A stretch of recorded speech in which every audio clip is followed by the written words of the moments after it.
Hey guys, Nell here today and welcome back to the channel. After getting laid off, I realized that there are a few things that you need to do immediately. And I'm saying this as someone who worked in HR for over 10 years. Now, first things first, before anything even happens, make sure you get every single thing in writing. Why?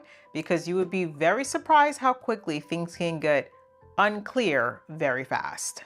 I was working with somebody who was filing for unemployment, and when they actually submitted the documents to the DOL, they were told that the job reported they quit even though they were laid off. So if that individual had all the documentation necessary, they could then go back and show, nope, I was definitely laid off, and everything can be clear and concise. Next up is understanding your money. And this includes any severance payouts, any PTO, and even that final paycheck.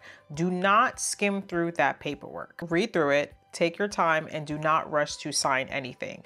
I would even go as far as suggest if you have an attorney that can look over these things, do that as well. Next is file for unemployment immediately. Do not wait and sit on this. And yes, believe it or not, even in 2026, they may ask you to fax documents. So make sure that you are prepared and you have access to do these things just in case.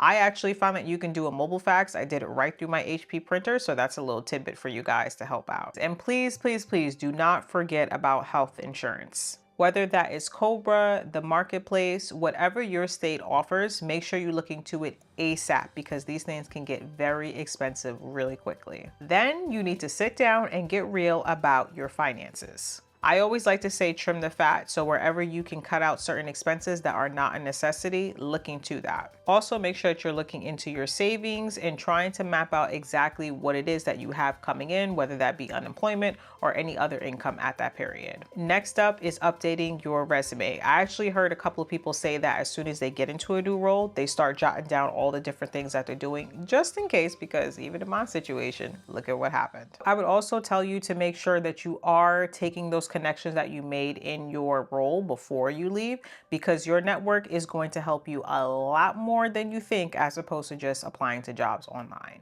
And this one I feel I have to say out loud because based on the comments in the last video, I can totally understand that emotions are running high, especially in a situation when you've been laid off.